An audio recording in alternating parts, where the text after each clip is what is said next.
아멘. 성경 말씀 시편 124편이 되겠습니다. 124편 다 같이 한 목소리로 읽겠습니다. 이스라엘은 이제 말하기를 여호와께서 우리 편에 계시지 아니하셨더라면 우리가 어떻게 하였으랴. 사람들이 우리를 치러 일어날 때에 여호와께서 우리 편에 계시지 아니하셨더라면 그때에 그들의 노여움이 우리에게 맹렬하여 우리를 산채로 삼겼을 것이며 그때에 불이 우리를 휩쓸며 시내가 우리 영혼을 삼켰을 것이며 그때에 넘치는 물이 우리 영혼을 삼켰을 것이라 할 것이로다. 우리를 내주어 그들의 입에 씹히지 아니하게 하신 여호와를 찬송할지라. 우리의 영혼이 사냥꾼의 올무에서 벗어난 새같이 되었으니 올무가 끊어짐으로 우리가 벗어났도다. 우리의 도움은 천지를 지으신 여호와의 이름에 있도다. 아멘. 잘 지내셨습니까? 예. 늘 나오시던 분 중에 오늘 또 한 가정이 못 나오셨네요. 예. 그렇지만 오늘 또 금요일 저녁에 우리가 기도하는 시간이 되었으면 좋겠고, 우리의 기도는 같이 있으면 또 많이 힘이 나지만은 또 혼자 기도하는 훈련도 해야 되고, 또 적은 수가 기도하러 모였을 때도 우리는 그 시간을 지켜내야만 됩니다. 창세기에서 우리가 배우는 게 지켜내는 거예요.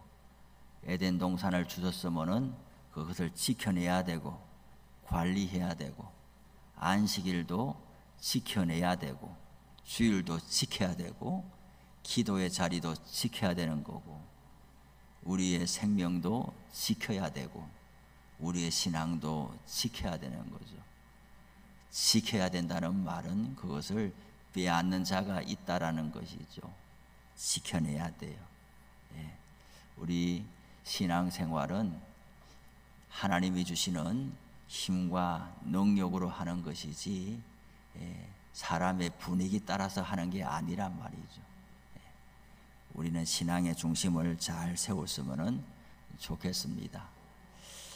오늘 저는 아침에 우리 원로 장로님께서 전화를 주셔가지고 병원에 좀 가야 되겠다 그러셔서 무슨 일인가 하고 급하게 이제 집에 가봤더니 이제 오토바이를 타고 밭에 다녀오시다가 오토바이가 넘어져 가지고 이제 오토바이 밑에 깔린 것 같아요. 그래서 이제 병원에 빨리 가야 되겠다고. 그래서 가서 이제 기도하고 또 그 손녀딸이 와서 이제 곧 왔어요. 손녀딸이 곧 와서 이제 병원으로 모시고 갔는데 저 오후에 또 전화를 주셨어요. 별 탈이 없다고 한다. 그 가서 이제 양말을 쭉 벗는데 보니까 발이 퉁퉁 부어 있고 새카맣게 돼 있어서 오토바이가 그 위에 넘어졌으니 얼마나 놀랐겠어요. 예. 그리고 연세도 많으신데 금방 사람이 혼자 넘어져도 뼈가 부러지고 이런 일이 있는데, 그래서 우리가 물론 교인들한테 다 알리지는 않았지만 우리 장로님들께 이야기하고 기도하고 그렇게 했는데 하나님이 좋은 소식을 주신 거예요. 뼈는 상함이 없다. 멍이 들고 좀 부었을 뿐이지 병원에 입원하지 않아도 된다. 그래요. 또 장로님은 아침에 저한테 이번 주는 이 장로님이 기도고 다음 주, 내일 모레 말고 그 다음 주에 원로 장로님 기도인데 기도 순번을 좀 물려달라 뒤로 그렇게 하셨는데, 몸이 상함이 그렇게 없기 때문에 그대로 기도를 맡을 수 있겠다 또 그래 하셔서 너무 제가 감사했어요. 저는 한 분 한 분이 다 중요하죠. 한 분 한 분이 다 중요한데 일꾼들은 더 중요해요. 일꾼들은 더 중요해요. 오늘 원로 목사님도 어제 그제 이제 수술을 하고 아까 오후에 병원에 가서 찾아뵀더니 수술은 잘 됐다. 또 통증은 없다. 아픈 통증은 없다.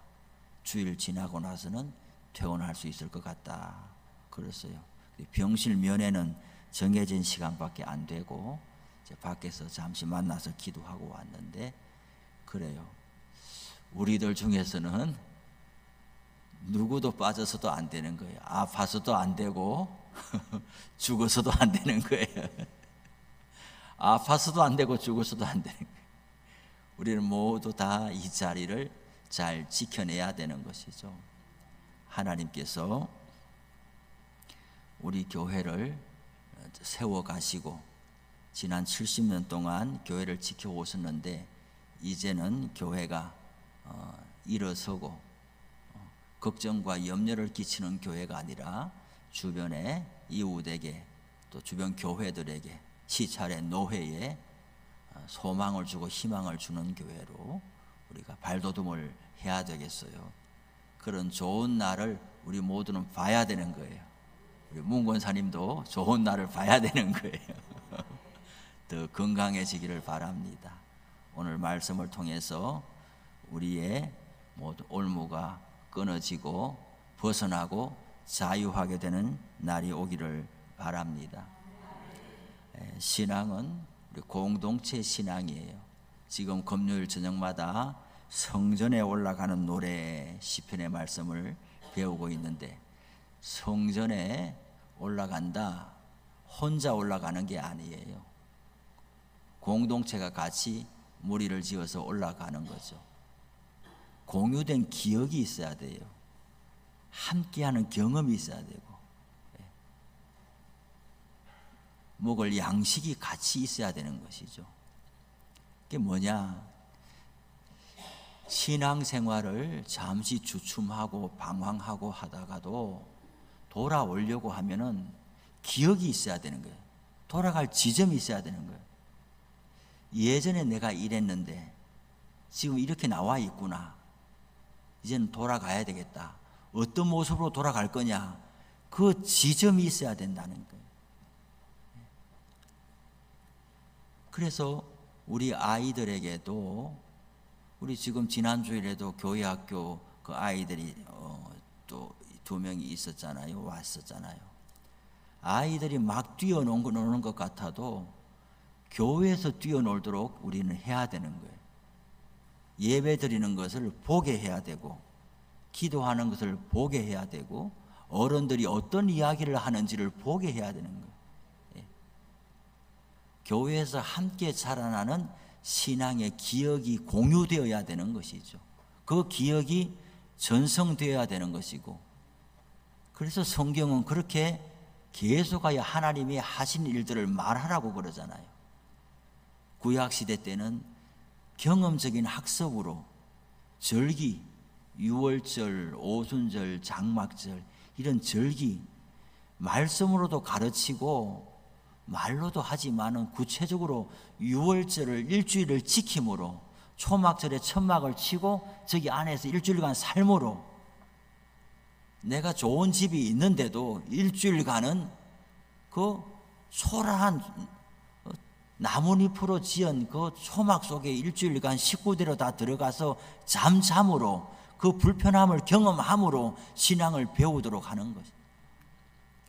공동체가 함께 공유하는 기억이 중요한 거예요. 우리 지나간 우리 교회 역사 동안 돌아보면은 우리는 어떤 기억을 가지고 있나요? 우리 교회가 이렇게 좋은 때가 있었는데 그때를 다시 회복시켜 달라고 기도할 만한 그런 공유된 기억이 있는가? 아니면 교회에 대해서 생각하면 교회를 지켜오기는 지켜왔는데 즐겁고 기쁜 기억보다는 그만 내가 장로인데 우리 아들이 이 교회 다니고 있어요. 나도 아빠 뒤를 이어서 장로 되고 싶은데 장로는 되지 마라. 장로는 되지 마라. 아빠 혼자로 족하다. 혹시 이렇게 힘들고 고단하지만은 하나님이 주시는 기쁨과 위로가 있다. 그게 뭔데요? 라고 했을 때 할 말이 있어야 되는 것이죠. 공유된 기억이 공동체를 살려나가는 거예요. 오늘 성경에 보니까 이 성전에 올라가는 노래를 어떻게 시작하고 있냐면은 이스라엘은 이제 말하기를 5절까지 하면서 할 것이로다 이렇게 하고 있어요. 이스라엘은 이제 이렇게 말하자라는 거예요. 우리는 이제 이렇게 말합시다. 어떻게 해요? 성전에 올라가면서 같이 만난 사람들에게, 같이 출발한 사람들에게, 그게 가족일 수도 있고 부모 자녀 간의 관계일 수도 있고 동네에서 같이 출발했으면 동네 식구일 수도 있고, 어떻게든 성전을 향해 올라가면서 우리는 이제 앞으로 이렇게 말하고 살자라는 거예요. 지금 성전에는 왜 올라가는 거예요? 하나님의 말씀을 쫓아 올라가고 하나님의 명령이고, 성전에 올라가서 자신의 몸을 보이고 거기서 제사장의 말을 듣고 제사를 드리고 하나님의 자녀임을 다시 확인하고 내려와서 다시 또 일생을 열심히 또 살아가야 되는 것이죠. 하나님을 만나러 올라가는 이 길에 있어서 우리는 이렇게 말하면서 살자라는 거예요. 그게 뭐예요? 여호와께서 우리 편에 계시지 아니하셨더라면 우리가 어떻게 하였으랴. 하나님이 내 편이 아니었더라면 나는 지금 어떻게 하고 있겠냐. 사람들이 우리를 치러 일어날 때에 여호와께서 우리 편에 계시지 아니하셨더라면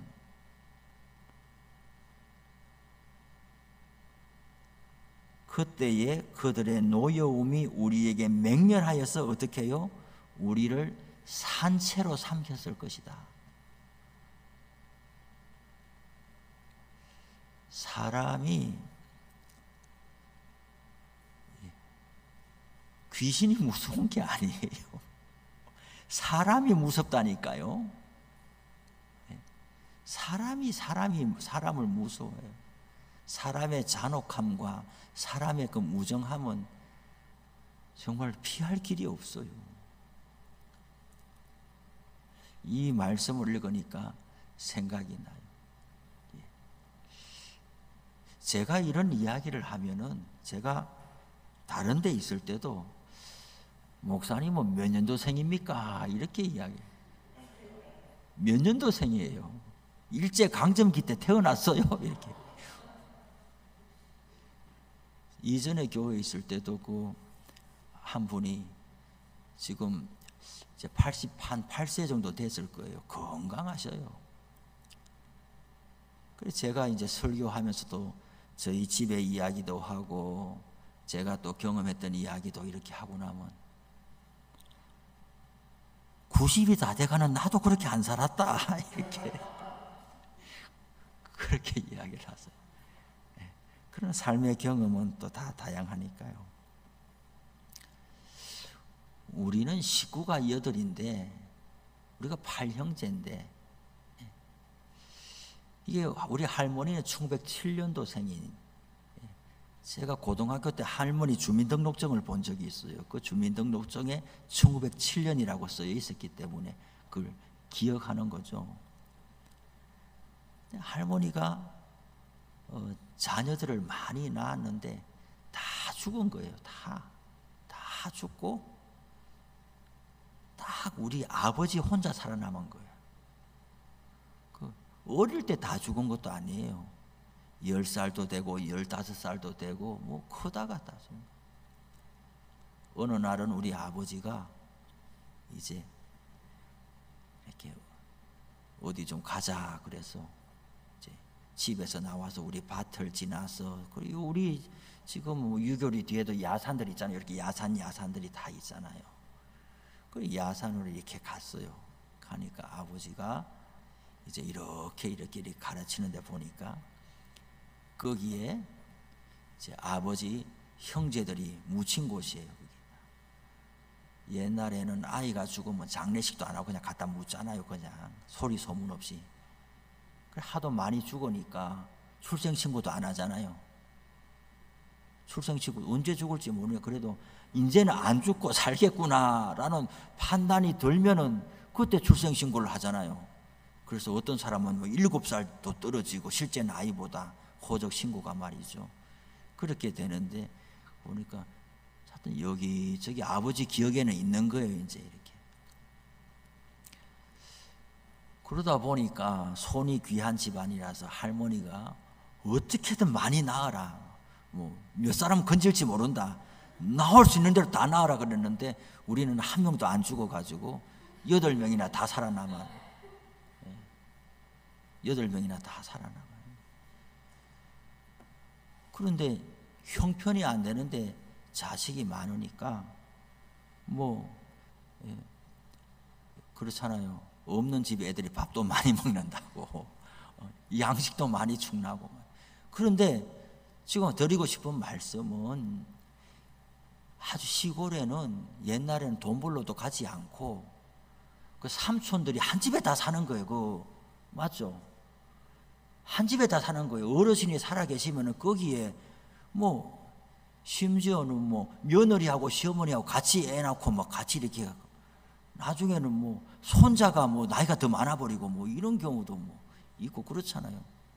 그 우리는 이렇게 이제 아버지가 혼자 외동아들이고 다른 옆집 뒷집에는 보니까 그 삼촌들이 같이 사는 거 뭐 30살 되고 20살 되고 뭐 이런 삼촌들이 그게 어깨가 얼마나 많은 거예요. 옛날에는 막 술 먹고 막 행패 부리고 막 동네마다 막 술주정하는 소리 뭐 무슨 살림 부서지는 소리 또 부인들이 막 매 맞아서 쫓겨가는 소리 뭐 서울에서는 상상도 안 되겠지만 옛날에는 그냥 뭐 그런 게 너무 싫은 거예요. 막. 게다가 또 막 뭐 밤 12시에 굿하는 소리 뭐 야단인데 그런데 어떻게 하다가 분쟁이 됐을 때 분명히 옆집에 그 이제 그 아저씨하고 우리 아버지하고 분쟁이 되고 분명히 우리 아버지가 피해자인데 그 삼촌들이 때를 지어서 우리 집에 막 몰려오고 막 그런 건장한 청년들이 3명, 4명씩 막 와보면은 너무 무섭단 말이에요. 우리는 방에서 방문도 못 열고 이렇게 시골의 문에 이렇게 유리 하나 박아놨잖아요. 유리 이렇게 거기로 이렇게 아버지 편들로 나가지는 못하고 그 방 안에서 이렇게 해가지고 그 사람들 갔나 안 갔나 쳐다보면서 그러면 아버지는 마당에 불려 나가가지고 말이죠. 상당히 이제 어려움을 또 겪고 그 어떤 위협적인 분위기는 정말 너무나 힘든 거예요. 그래요. 사람이 아무도 편이 돼주지 않는. 그리고 어릴 때는 마음에 가지는 생각이 누가 우리의 편이 되겠냐. 내가 빨리 어른이 돼가지고 아버지 편이 돼야 되겠다. 막 그런 생각을 가졌어요. 또 제가 어릴 때도 늘 돈이 없어가지고 아버지가 빌리러 다니는 게 이래요. 큰 형님이 등록금 가지러 오면은 빌리러 또 가고 그 다음 주에 둘째 형님이 오면 또 빌리러 가고 셋째 주에 작은 형님이 오면 또 빌리러 가고 줄줄이 그냥 2-3살 터울로 학교를 계속 다니니까 한 날에 다 오지 마라. 한 줄 텀으로 이렇게 오느라 해가지고 텀으로 올 때마다 아버지는 돈 빌리러 가고 막 내가 빨리 어른이 돼서 돈을 벌어야 되겠다. 그리고 또 아랫집에는 정말 막 덩치가 막 1m 80 이상 되는 큰 사람들이 저기서 막 살고 있었는데 그 집은 아무도 정말 힘으로는 감당할 수 없는 집이에요. 또 한 집에 그렇게 살아요. 형제들이 나가지도 않고 막. 그런데 그 집에 말이죠. 짐승들이 우리 밭에 우리 논에 와가지고 곡식을 다 뜯어먹어 버리는 거예요. 단속도 안 하는 거예요. 우리한테 미안하다 소리도 안 하는 거예요. 우리는 항상 당하는 거예요. 그러다 보니까 그 집이 어떤 집인데 가서 말도 못해. 화만 나고. 근데 보니까 아버지가 가정에서는 대장인데 말이죠. 마을에 나가서는 대장이 못 되더라고요. 어릴 때는 몰랐는데 가만히 보니까 아버지가 나가서는 대장이 못 되더라고요. 상당히 겁도 많으시고 이렇게 그런 것 같아요. 그런데 우리 어머니는 아주 키가 150도 안 되는 우리 어머니는 말이죠, 이 논에 밭에 곡식 해가지고 팔아가지고 우리들 자식들 공부시키고 돈 해야 되는데 그 짐승들이 닭이 또 무슨 오리가 뭐 동네에 오리가 어디 있으면 그러는 그 집에 오리를 키우는 거예요. 와가지고 다 뜯어먹어버리고 하니까 어머니가 하루는 작정을 하고 약을 놨어요. 우리 밭에다가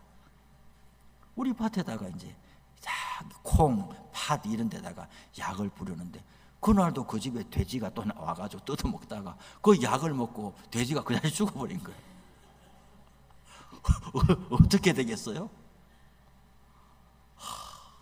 이렇게 해질녘이 되는데 말이죠, 그 집에 진짜 장성한 아들이 그 죽은 돼지를 가져와가지고 우리 마당에 와서 마당에 막 패대기를 치면서 다 나오라고, 이 집 식구 다 나오라고. 너무나 무섭고 너무나 힘들었어요. 그때에도 우리는 생각하기를 누가 우리 편이 돼주겠느냐. 그 어떤 악한 그런 집에 어느 동네 사람도 편들어 줄 사람이 없고 그 집 앞에서는 이제 아무도 말을 못하는 거예요. 참 이럴 때 삼촌이라도 한 사람이 있었으면 좋겠다. 서울 사는 삼촌이 있어가지고 서울에서 1년에 한 번이라도 큰 차 몰고 내려오고 와서 동네 사람들 잔치 한번 열어주고, 이 집에 윗집에 그 대문 큰 집에 대나무 있는 대나무 집은 아무도 건들지 마라. 뭐 이렇게 하는 서울에서 내려오는 삼촌이라도 고모라도 한 사람 있으면 얼마나 든든할 텐데 1년 가도 아무도 오는 사람 없고 오는 사람 가는 사람 아무도 없고 그냥 우리만 이렇게 사니까. 그래서 어느 날은 한 날 보니까 말이죠, 제가 몇 살 안 되는 어린 눈에도 아버지가 그날도 이제 다른 사람 집에 가가지고 종일 소 끌고 가서 일하고 저녁에 와서 이제 앉아 계시는데 아버지 어깨가 쭉 처져 있는 거예요. 아버지는 항상 집에 와서 왕이로 서기다 하는데 그날만큼은 너무나 어깨가 처져 있는 거예요. 그래가지고 참 아버지 오늘 밖에 나가서 무슨 일이 있었습니까? 아니 그래 물으니까 아버지가 그냥 아무 말이 없는 거예요. 아무래도 좀 나가서 좀 그런 고단한 일이 있어요. 집에 와도 자식들이 어린데 자식이 힘이 되어주나 누구한테 이야기할 데가 있나, 집에서 자기 혼자 그런 건데. 그러니까 와가지고 그냥 집에 와서 그냥 쉼을 얻지 못하고 그냥 가만히 그냥 앉아 계시고 그 마음에 큰 상심이 있었지 않았나 그런 마음이 들었어요. 그래서 저는 오늘 성경에서 내 편, 우리 편이 있으면 살아가는 데 큰 힘이 되는데 세상 사람 중에서는 우리 편들 사람이 세상에 없다. 집안도 없고 아무도 없다. 이스라엘 사람들이 그랬거든요. 당시에도 이스라엘 나라는 적은 나라였어요. 사람 수가 적어요. 사람 수가 적고 사방에 흩어져서 가서 사니까 또 유대인들은 냄새를 풍긴단 말이에요. 우리 한국 사람이 외국에 가면 김치 먹고 뭐 된장 먹고 이렇게 해가지고 그냥 그런 어떤 우리는 모르지만 그 외국 사람들이 볼 때는 이 사람 한국 사람이구나 하는 것을 알게 되는 것처럼 유대인들은 옛날에도 말이죠, 이 시편 쓸 당시에도 세계 각기에 흩어져 살고 저 지방에 어디 흩어져 살면은 이 사람은 돼지고기 안 먹잖아요. 레위기에 법에 못 먹는 음식들 있잖아요. 그리고 이 사람들은 안식일 지키잖아요. 그 구약시대니까 안식일 지키잖아요. 이 사람들이 하는 행실을 보면 이 사람은 유대인이구나 다 아는 거예요. 낯선 동네에 사업 때문에 이사가고 어떻게 이사가서 유대인이 아닌 척 할 수가 없는 거예요. 유대인으로 살아간다는 것은 알려지게 돼 있으니까 그 자체로 이 사람들이 미움받는단 말이죠. 또 유대인들은 우상의 제물에 들어갔던 거 안 먹잖아요. 다니엘처럼. 그러니까 일반 세상 사람들이 봤을 때는 아주 특이한 사람들인 거예요. 사람들에게 나쁘게는 안 하지만은 자기들만의 종교 신앙 풍습이 있고 자기들만의 회당이 있고 자기들만의 뭔가가 있기 때문에 사람들에게 미움받기가 십상이란 말이죠. 그러니 이렇게 살다가 1년에 3번씩 절기를 지키러 성전에 올라갈 때에 그야말로 고향에 가는 것 같이 하나님 아버지를 만나러 가기 때문에 그 모든 사는 동안에 있었던 서름과 억울함을 하나님의 성전에 가서 다 털어버려야 되겠다, 다 토해내야 되겠다, 그런 마음으로 올라가는데, 이 타향살이 객지 생활에서 하나님께서 우리 편이 돼 주지 않았더라면 내가 지금 이렇게 걸어서 성전에 갈 수 있겠느냐? 내가 지금 우리 식구들을 데리고 성전에 올라간다는 이 자체가 하나님이 우리 편이 되어 주셨다는 증거다.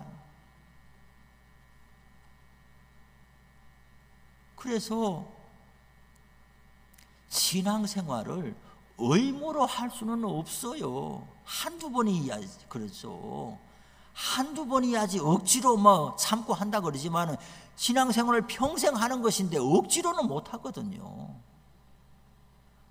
그 중심에 신앙 고백이 살아있지 않으면 그만 좀 가다가 그만 다 포기하고 말아요. 오늘 저녁에도 마찬가지고, 어떤 사람은 주일날 예배 나오는 게 너무 힘들잖아요. 달리 힘든 것이 있어서가 아니라 그 시간에, 내가 쉬는 시간에, 내가 피곤한 시간에 하나님의 성전에 와서 예배드리고 봉사하고 기도하고 한다는 것 자체가 너무 무거운 짐이고 힘든 거예요. 하나님 앞에 나아가서 감사하고 기쁜 일보다는 내가 힘들고 귀찮은 게 더 많기 때문에 점점 못 오는 거예요. 그런데 오늘 성경을 보면은 성전에 올라가면서 이런 찬송을 부르는 거예요.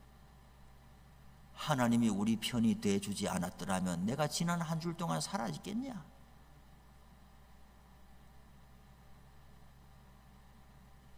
우리 저마다 다 간정이 있잖아요. 그런데 간정이 못 되더라 이 말이에요. 간정이 뭐예요? 내 이야기 하는 게 간정이 아니란 말이에요. 나 지난 세월 동안 얼마나 고생 많이 했는지 알아? 그거는 지나간 삶의 넋두리지 간정이 아니거든요. 나의 삶을 통해서 하나님의 이야기가 나와야 되죠. 예수님의 이야기가 나와야지 그게 간정인 거예요.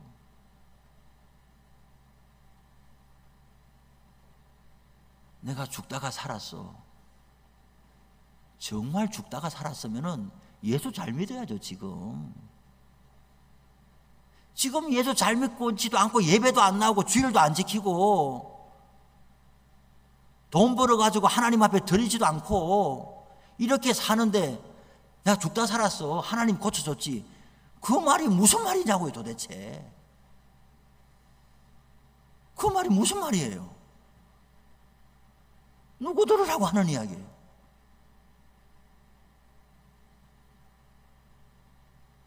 내가 죽다 살았으면 난 지금 이래 살면 안 되는 거예요.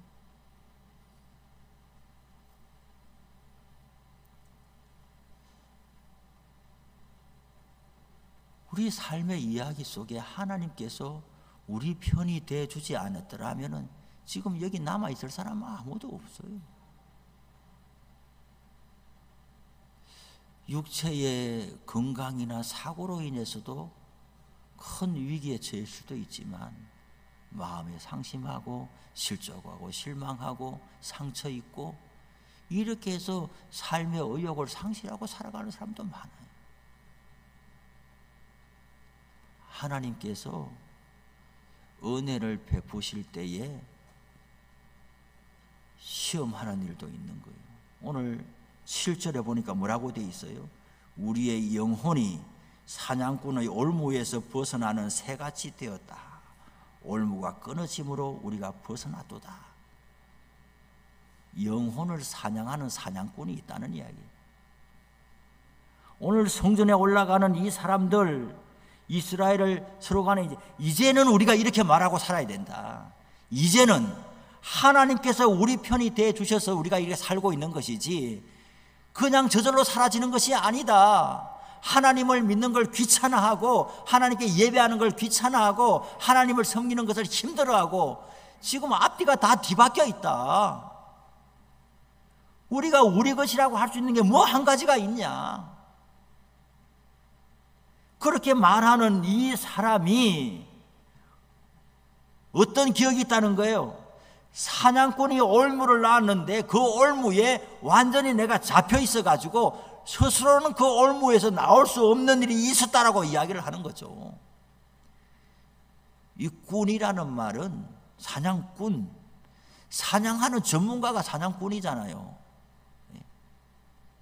한두 번 해서 뭐 잡는 것이 아니라 이 사람은 사냥에 숙달하고 단련된 사람이기 때문에 먹잇감만 찾으면 반드시 그것을 사냥해서 자기 손에 쥐고 마는 게 사냥꾼이잖아요. 그런데 이 사냥꾼은 뭘 사냥하느냐? 우리의 영혼을 사냥한다는 거예요.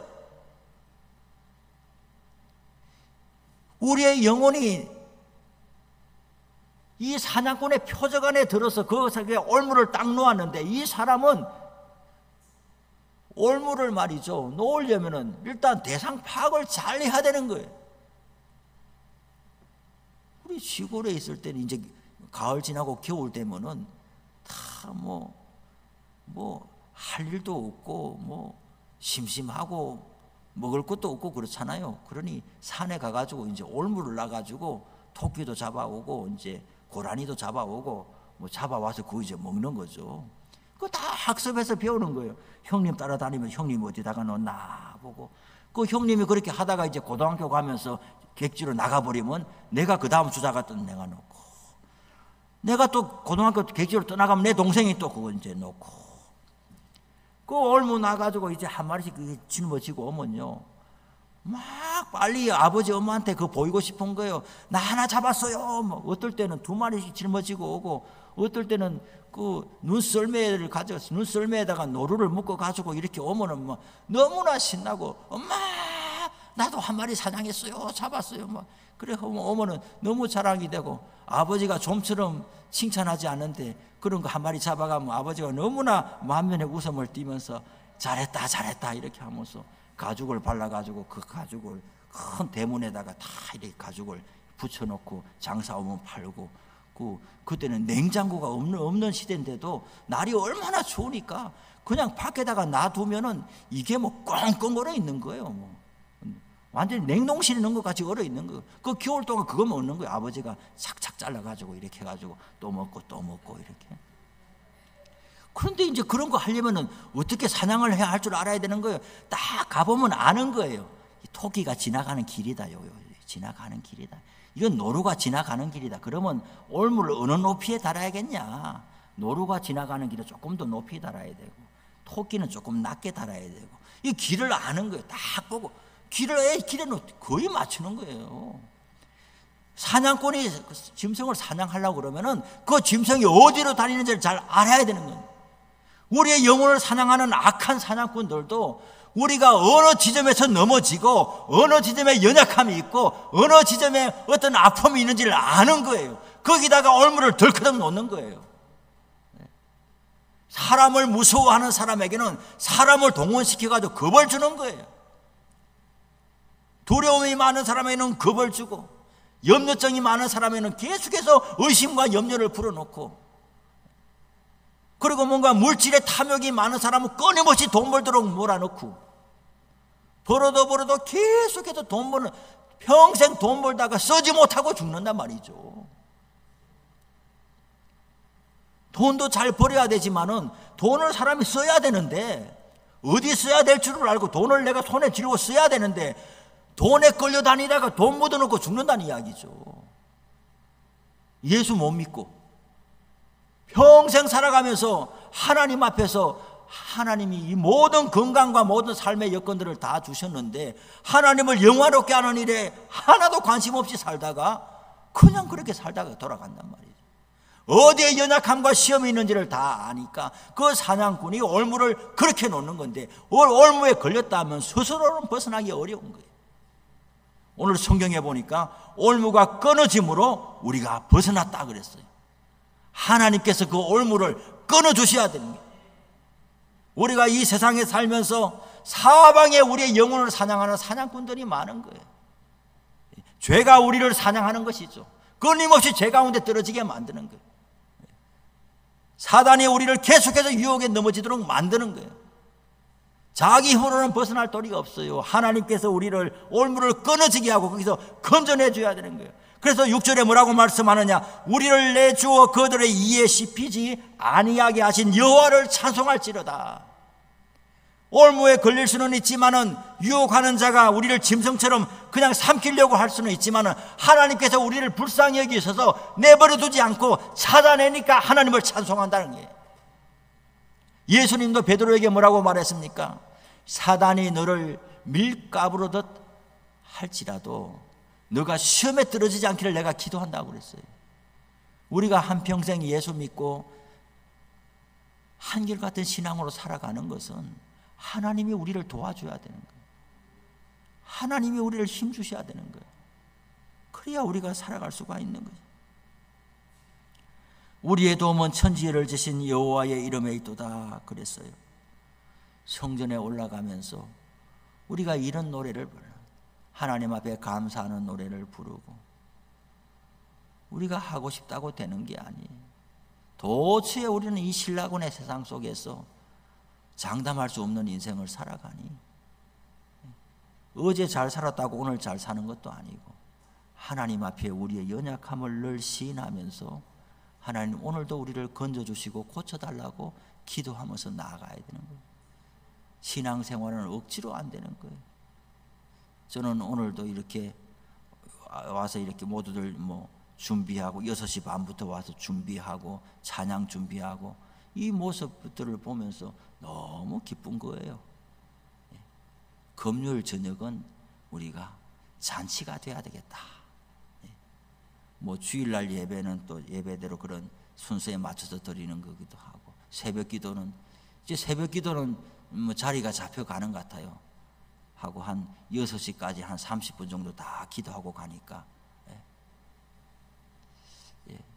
우리 교회처럼 뜨겁게 기도하는 교회가 잘 없어요. 제가 거쳐간 교회들 중에서는 설교 듣고 나면 한 5분 있다가 다 집에 가버려요. 전부 다 집에 가요. 그런데 우리는 한결같이 한 6시까지 다 기도하고 이렇게 이제 자리가 잡혀가는 것 같아요.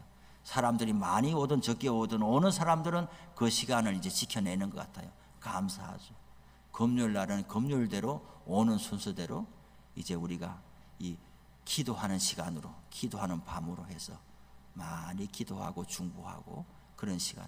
그래서 금요일 날은 금요일 날대로 매력이 있으면 좋겠어요. 억지로 되는 게 아니고, 우리는 자랑하고 초대하고 그리고 함께 내 마음이 동하고 기뻐서 신앙생활을 하는 것이지, 억지로 기도 안 하면 안 돼 이렇게 해가지고는 되지를 않아요. 기도하면서 응답받는 즐거움과 기쁨이 있고 같이 모여서 하는 그런 힘을 얻고 하는 것을 와봐서 본인이 경험하도록 해줘야지 그것이 되는 것이지, 당위와 의무만 가지고 사람을 자꾸 재촉해서는 되지를 않아요. 오늘 저녁에도 기도하면서 응답받는 시간이 있기를 바랍니다. 그리고 올무에 걸려 있어서 여러 가지 큰 근심 가운데 있거든 오늘 저녁에 기도함으로 그 올무가 끊어지고 벗어나기를 바랍니다. 하나님 앞에 자유함을 얻기를 바랍니다. 찬송합시다. 내 마음속에 411장